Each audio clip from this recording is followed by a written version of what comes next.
जीजेल पोलिको police station बैठी हुई थी। उसके सामने टेबल पे कुछ फ़ोटोज़ रखी हुई थी और उन फ़ोटोज़ में एक औरत लेटी हुई थी, वो भी बिना कपड़ों के। साथ ही उसकी आंखें भी बंद थी, जैसे कि वो सो रही हो। यहाँ तक कि उन फ़ोटोज़ में अलग अलग मर्द उसका रेप कर रहे थे। वो उनके साथ कॉम्प्रोमाइजिंग सिचुएशन थी, लेकिन जीजेल को उन फ़ोटोज़ में कुछ और लग रहा था, क्योंकि उन तस्वीरों में जो औरत थी वो उसको जानी पहचानी से लग रही थी, जो कि कोई और नहीं थी, वो खुद जीजेल ही थी। लेकिन उन फ़ोटोज़ में जो उसके साथ मर्द लेटे हुए थे वो उनको रिकॉग्नाइज़ नहीं कर पा रही थी, क्योंकि जीजेल को भूलने की बीमारी थी। लिटरली वो अपने आप से ये पूछ रही थी कि मेरे साथ ये कब हुआ, मुझे तो कुछ याद नहीं। और सबसे शॉकिंग बात तो ये है कि पुलिस के पास उसकी 20,000 से ज़्यादा फ़ोटोज़ और वीडियोज़ थी, जिसमें उसका अलग अलग मर्द रेप कर रहे थे।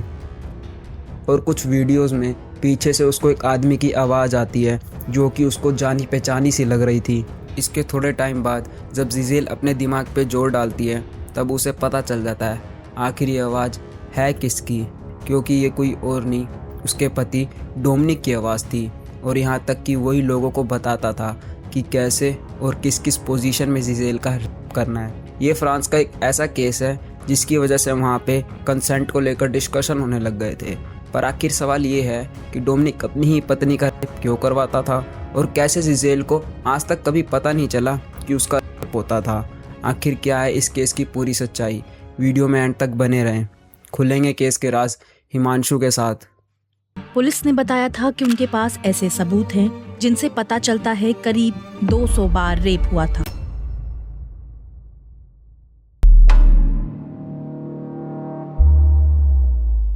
डोमिनिक और जीजेल फ्रांस के रहने वाले थे। 18 साल में दोनों की मुलाकात होती और फिर अप्रैल 1973 में जब ये दोनों बस 20 साल के थे तब शादी कर लेते। जीजेल लॉजिस्टिक मैनर थी और डोमिनिक एक इलेक्ट्रीशियन था। अब आगे चल के इनके 3 बच्चे पैदा होते, 2 लड़के और एक लड़की। दोनों एक दूसरे के साथ बहुत खुश थे। इनको भी अपनी ज़िंदगी में बहुत उतार चढ़ाव से गुजरना पड़ता है, फिर चाहे वो इमोशनली हो या फिर फाइनेंशियली, पर दोनों एक दूसरे के साथ खड़े रहे, कभी भी एक दूसरे का हाथ नहीं छोड़ा। यहाँ तक कि दोनों एक दूसरे के बिना नहीं रह पाते थे, क्योंकि जब भी इनके बीच लड़ाइयाँ होती थी तब दोनों एक दूसरे के पास वापस आ जाते थे। डोमिनिक और जीजेल एक दूसरे के बिना नहीं रह पाते थे। वो इतने सालों से साथ थे कि उनके बच्चों के लिए वो एक आइडियल कपल थे, और साथ ही दूसरों की नज़र में भी ये दोनों एकदम परफेक्ट कपल थे, मेड फॉर ईच अदर थे। अब दोनों को शादी करे हुए 40 साल से ज़्यादा हो गए थे। यहाँ तक कि इनके 7 ग्रैंड चिल्ड्रंस थे। डोमिनिक और जीजेल की रिटायरमेंट की एज हो गई थी, इसलिए 2011 में दोनों फ्रांस की मसान सिटी में शिफ्ट हो जाते। अब दोनों अपनी रिटायरमेंट लाइफ इंजॉय कर रहे थे और साथ ही अपने सारे शौक पूरे कर रहे थे। यहाँ पे इनकी बढ़िया लाइफ चल रही थी। साथ ही समर ब्रेक में इनके बच्चे और ग्रैंड चिल्ड्रंस इनके पास रहने के लिए आ जाया करते थे। ऐसे ही टाइम बीते जा रहा था। अब दोनों ओल्ड हो गए थे, इसलिए जीजेल अब बीमार रहने लग गई थी। इस वक्त उनकी उम्र 70 साल थी। वो दिन भर सोती रहती और यहाँ तक कि जीजेल का 10 किलो वज़न भी कम हो गया था, और साथ ही उनके पेल्विक एरिया में बहुत ज़्यादा पेन रहने लग गया था, और अब उनको कुछ याद भी नहीं रहता था। ऐसा कई बार होता था कि उनको पूरे दिन की मेमोरी ही याद नहीं रहती थी, जैसा मानो कि धीरे धीरे उनकी ज़िंदगी से दिन कम हो रहे हो। पर जीजेल के ख़राब समय पे डोमिनिक ने उनका साथ कभी नहीं छोड़ा। वही उनको हॉस्पिटल ले जाया करता था और साथ ही उनका बहुत ध्यान रखता था। अब जीजेल बहुत ज़्यादा भूलने लग गई थी, इसलिए डोमिनिक और उनके बच्चों को ऐसा लगता था शायद उनको अल्जाइमर की बीमारी थी। अब जीजेल के लिए सारे वरीड रहने लग गए थे, इसलिए वो बीच में कुछ टाइम के लिए अपने बच्चों के पास रहने के लिए चले जाया करती थी। वो कुछ हफ्ते उधर ही रहती थी, जिस कारण उनकी तबीयत में सुधार आने लगता है। पर जीजेल जब अपने पति के पास वापस जाती थी तब वापस से उसकी तबीयत बिगड़ने लग जाती थी। पर ऐसा क्यों? शायद बच्चों के बीच में रहकर उनकी मेंटल हेल्थ ठीक रहती होगी, जिस कारण वो बेटर फील करती होगी। अब ऐसा ही टाइम बीतता रहता है, पर आगे चल के अब जीजेल को पता चलने वाला था कि क्यों वो इतना बीमार रहने लग गई थी। 12 सितंबर 2020 में जब जीजेल आउट ऑफ टाउन गई हुई थी तब फ्रांस की लोकल पुलिस उसके पति डोमिनिक को अरेस्ट कर लेती है। पर क्यों? क्योंकि सुपरमार्केट के गार्ड ने डोमिनिक को लड़कियों की वीडियोस रिकॉर्ड करते हुए पकड़ लिया था। इसके बाद फ़ौरन जीजेल अपना सारा काम छोड़कर डोमिनिक के लिए पुलिस स्टेशन जाती है और उधर वो उसको डिफेंड करती है कि मेरा पति ऐसा कुछ नहीं कर सकता। पर उसको अभी अपने पति की सारी सच्चाई नहीं पता थी। उसकी नज़र में वो एक लविंग और केयरिंग आदमी था, बट जीजेल को अब जो पता चलने वाला था वो उसको अंदर से तोड़ देता। यहाँ तक कि पहली बारी में तो वो विश्वास ही नहीं कर पा रही थी। पुलिस ने जब डोमिनिक को अरेस्ट किया था तब उसके लैपटॉप और हार्ड ड्राइव को भी जब्त कर लिया था, और इसके बाद जब पुलिस उसके लैपटॉप को चेक करती है तब वहाँ पे उनको बहुत सालों का क्राइम और एब्यूज़ मिलता है। डोमिनिक के लैपटॉप में एक फ़ोल्डर था जिसका नाम एब्यूज़ था, और उस फोल्डर में कम से कम 20,000 से ज़्यादा फ़ोटोज़ और वीडियोस थी। यहाँ तक कि डोमिनिक ने उन वीडियोस को टाइटल तक दिया हुआ था। वो पिछले 10 सालों से अपनी ही पत्नी का शोषण करवा रहा था। लिटरली जीजेल ये सारी सच्चाई हजम ही नहीं कर पा रही थी। उसी का पति जिसके साथ वो पिछले 50 साल से रह रही थी वही उसका अलग अलग मर्दों से रेप करवा रहा था, और यहाँ तक कि इतने सालों तक डोमिनिक ने इस चीज़ की किसी को भनक तक नहीं होने दी। जैसे ही जीजेल को ये सारी बात पता चलती है वो फ़ौरन अपने बच्चों के पास रहने के लिए चली जाती। अब वो उस राक्षस के साथ 1 मिनट भी नहीं रहना चाहती थी, और जैसे ही ये बात उनके बच्चों को पता चलती है तब वो भी बहुत शौक हो जाते, क्योंकि उनकी नज़रों में भी डोमिनिक एक बेस्ट फादर था। पर सवाल तो ये है कि डोमिनिक ने अपनी पत्नी के साथ ऐसा कुछ क्यों किया, और कैसे इन 10 सालों में किसी को कुछ पता नहीं चला। इन 2011 वो जीजेल के खाने में बहुत सारी नींद की गोलियां मिला देता था ताकि वो सो जाए और उसके साथ जो भी कुछ हो उस चीज़ की उसको भनक तक ना हो। इसके बाद डोमिनिक coco.fr चैट बॉक्स पे जाता जहाँ एक कम्युनिटी थी जिसका नाम था विदाउट हर नॉलेज। उधर वो जीजेल की नेकेड फ़ोटोज़ को पोस्ट करता था।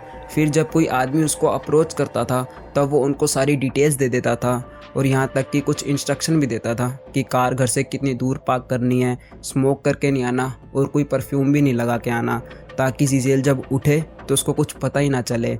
यहाँ तक कि उन आदमियों के आने से पहले वो जीजेल को नए कपड़े पहना के रेडी कर देता था। इसके बाद वो आदमी जीजेल का अलग अलग पोजीशन में रेप करते थे, और साथ ही डोमिनिक इस चीज़ को रिकॉर्ड करता था और वही उन आदमियों को डायरेक्ट भी करता था। इसके बाद वो उसको नहला के और वही कपड़े पहना के वापस सुला देता था जैसे कि इधर कुछ हुआ ही ना हो। अब सबसे डिस्गस्टिंग बात तो ये है कि डोमिनिक उन वीडियोस को खुद एडिट करता था और यहाँ तक कि टाइटल तक देता था। पर डोमिनिक अपनी पत्नी ही के साथ ऐसा क्यों करवाता था? क्योंकि डोमिनिक की ये फैंटेसी थी अपनी ही पत्नी का दूसरों मर्दों से करवा के उसको रिकॉर्ड करके देखना। यहाँ तक कि डोमिनिक उन वीडियोस को कई बार देखता था, वो भी बिना किसी गिल्ट के। और ऐसा भी नहीं ये सब कुछ एक बार तक के सीमित रह गया। जीजेल के साथ ये सब कुछ 10 सालों तक चलता रहता है। 2011 से लेकर 2020 तक जीजेल का रेप करने वाले आदमी 80 से 90 के बीच में थे, जिनकी उम्र 27 से लेकर 72 के रेंज में थी। ये सारे लोग 50 किलोमीटर के दायरे में रहते थे, और ये सब कम से कम 5 से 6 बार आते हैं जीजेल का फ़ायदा उठाने। लिटरली उसको कोई आइडिया भी नहीं था रात को उसके साथ क्या क्या होता था। इसके बाद डोमिनिक का कोर्ट में ट्रायल चलता है। वैसे जीजेल अनोनिमस रह सकती थी, पर वो नहीं चाहती थी। वो ये सब कुछ लाइव टीवी पे दिखाना चाहती थी। वो अपना ट्रायल पब्लिकली रखना चाहती थी ताकि दुनिया को बता सके कि जिसका रेप होता है वो गलत नहीं होता, बल्कि जो रेप करता है वो गलत होता है। उसको मुँह छुपाने की ज़रूरत है। यहाँ तक कि कोर्ट में 12 वीडियोज़ और कुछ फ़ोटोज़ दिखाई जाती है जिसमें साफ दिखता है कि उस वक्त वो अनकॉन्शियस थी। इसका मतलब ये है कि जो भी उसके साथ हुआ था वो उसकी मर्ज़ी से नहीं हुआ था। मतलब उन आदमियों ने जीजेल के साथ जो भी कुछ किया था वो रेप था। पुलिस 90 में से 51 मैन को आइडेंटिफाई कर पाती है। अब डोमिनिक जज को आगे ये बताता है कि मैं तो जीजेल से ओपन मैरिज चाहता था, यहाँ तक कि मैंने उसको पार्टनर स्वैप करने के लिए बोला था, पर उसने इस चीज़ के लिए साफ इनकार कर दिया था। इसलिए मुझे अपनी फैंटेसी पूरी करने के लिए ये सब कुछ करना पड़ा। यहाँ तक कि बचपन में उसका शोषण तक हुआ था। और इस सब के पीछे डोमिनिक एक रीज़न ये भी बताता है। जज इस केस में किसी को 3 साल की, किसी को 6 की, किसी को 10 की और ज़्यादा से ज़्यादा 20 साल की सज़ा सुनाते हैं, जो कि डोमिनिक को मिलती है। But that's not fair. मेरे हिसाब से उसको और ब्रूटल सज़ा मिलनी चाहिए थी, ये तो बहुत कम थी। और जैसे ही ये केस मीडिया में आता है तब लोग सड़क पर उतर आते हैं और जीजेल को सपोर्ट करते हैं, और इस केस की वजह से उधर कंसेंट जैसे मुद्दों पे भी बात होती है। सच्ची जीजेल बहुत स्ट्रॉन्ग थी। बिना किसी झिझक के उसने डोमिनिक का असली चेहरा दुनिया के सामने रखा, और इस चीज़ को उसने लाइव रखा, सबको पब्लिकली बताया, ताकि लड़कियों को वो हिम्मत दे सके और एक एग्जाम्पल बन सके। वो जो लड़कियां इस चीज़ से गुजरी हो वो चुप ना रहे। अपने आप को दोषी ना माने और आवाज़ उठाए। और बात रही डोमिनिक की, वो तो था साइको, अपनी बकवास फैंटेसी के लिए अपनी ही 60 से 70 साल की बीवी को नीलाम कर दिया। इस केस को लेके आपका क्या ओपिनियन है वो कमेंट में ज़रूर बताना। अभी के लिए केस यहीं समाप्त होता है। ऐसी ट्रू क्राइम वीडियोस के लिए इस चैनल को सब्सक्राइब कर लो। मिलते हैं नेक्स्ट वीडियो में। Thanks for watching. Signing off.